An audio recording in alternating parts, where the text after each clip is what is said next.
जनों, तो कार्तिक मास का 10वां अध्याय सुनते हैं। इस अध्याय में सांसारिक पुण्यों से घनेश्वर का कैसे उद्धार हुआ और दूसरों के पापों की आशंका प्राप्ति कैसे होती है तथा मासोपवास व्रत की विधि कही गई है। तो आइए श्रवण करते हैं। भगवान श्री कृष्ण कहते हैं, प्रिय नारद जी के मुख से यह कथा सुनकर राजा पृथु के मन में बड़ा आश्चर्य हुआ। उन्होंने नारद जी का भली भांति पूजन करने के पश्चात उन्हें विदा किया। पूर्व काल में अवंतीपुरी में घनेश्वर नामक एक ब्राह्मण रहता था। वह क्रय विक्रय से कार्य में घूमता हुआ किसी समय महिष्मतीपुरी में जा पहुंचा, जहां पापनाशिनी नर्मदा सदैव शोभा पाती है। वहां कार्तिक का व्रत करने वाले बहुत से मनुष्य अनेकों गांवों से स्नान करने के लिए आए हुए थे। घनेश्वर उन सब को देखा और अपना सामान बेचता हुआ वह 1 मास तक वहीं रहा।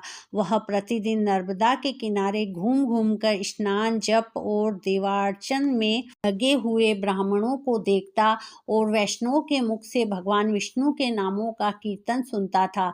इस प्रकार नर्मदा तट पर रहते हुए उसको एक मास व्यतीत गया। तब तक दिन अकस्मात उसे किसी काले सांप ने डस लिया। इससे वह विहल होकर वह भूमि पर गिर पड़ा।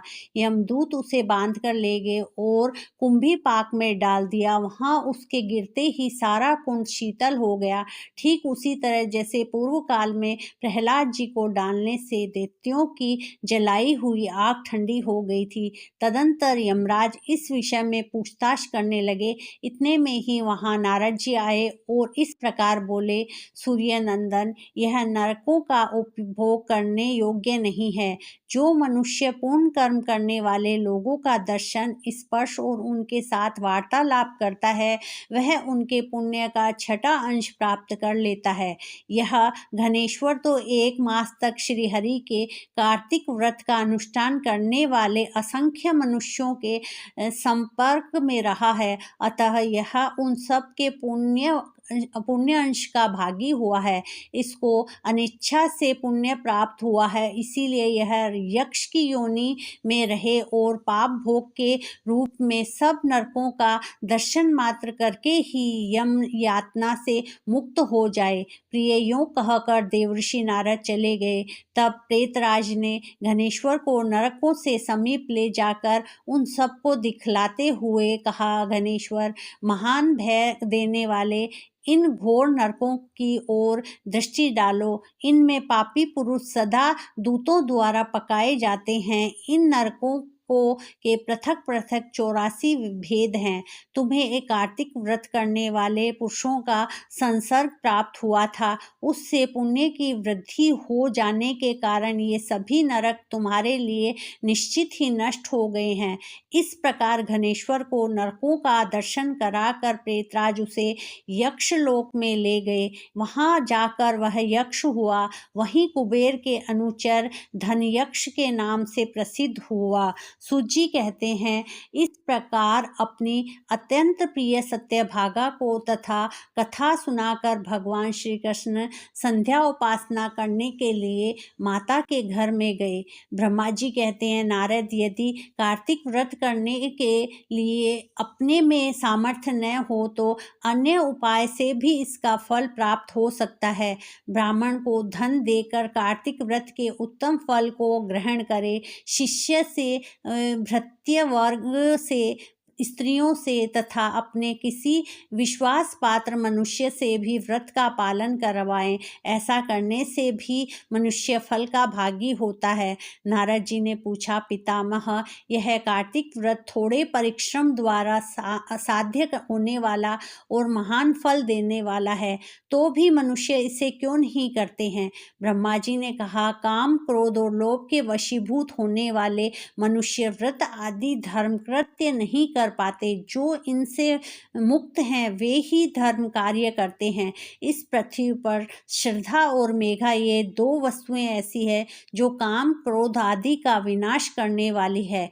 इससे व्याप्त मनुष्य भगवान विष्णु का श्रवण, कीर्तन आदि करता है पर जिसकी बुद्धि खोटी है वह यह सब नहीं करता, इसी से वह अंधकारपूर्ण नरक में गिरता है। पढ़ाने से, यज्ञ कराने से और एक पंक्ति में बैठकर भोजन करने से मनुष्य दूसरों के किए हुए पुण्य और पाप का चौथाई भाग प्राप्त कर लेता है।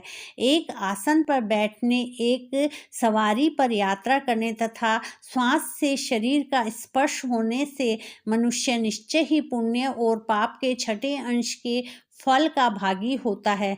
दूसरे के स्पर्श से, भाषण से तथा उसकी प्रशंसा करने से भी मानव सदा उसके पुण्य और पाप के 10वें अंश को पाता है। दर्शन और श्रवण से अथवा मन के द्वारा उसका चिंतन करने से वह दूसरों के पुण्य और पाप का सातांश प्राप्त करता है। जो दूसरों की निंदा करता है, चुगली खाता है और उसे धिक्कार देता है, वह उसके किए हुए पातकों को स्वयं लेकर बदले में उसे अपना पुण्य देता है। जो मनुष्य किसी पुण्य कर्म करने वाले पुरुष की सेवा करता है, वह यदि उसकी पत्नी, भृत्या और शिष्यों से भिन्न है तथा उसे उसकी सेवा के अनुरूप कुछ धन नहीं दिया जा रहा है, तो वह भी सेवा के अनुसार उस पुण्यात्मा के पुण्य फल का भागी होता है। जो एक पंक्ति में बैठे हुए पुरुषों को रसोई परोसते समय छोड़कर आगे बढ़ जाता है, उसके पुण्य का छठा अंश वह छूटा हुआ व्यक्ति पा लेता है। स्नान और संध्या आदि करते समय जो दूसरों का स्पर्श अथवा दूसरों से भाषण करता है, वह अपने कर्म जनित पुण्य का छठा अंश उसे निश्चय ही दे डालता है। जो धर्म के उद्देश्य से दूसरों के पास जाकर धन की याचना करता है, उसके उस पुण्य कर्म जनित फल का भागी वह धन देने वाला भी होता है। जो दूसरों का धन चुराकर उसके द्वारा पुण्य कर्म करता है, वहाँ कर्म करने वाला तो पापी होता है तथा जिसका धन चुराकर उस कर्म में लगाया गया है, वहीं उसके पुण्य फल को प्राप्त करता है। जो दूसरों का ऋण चुकाए बिना मर जाता है, उसके पुण्य से वह धनी अपने धन के अनुरूप हिस्सा बांट लेता है।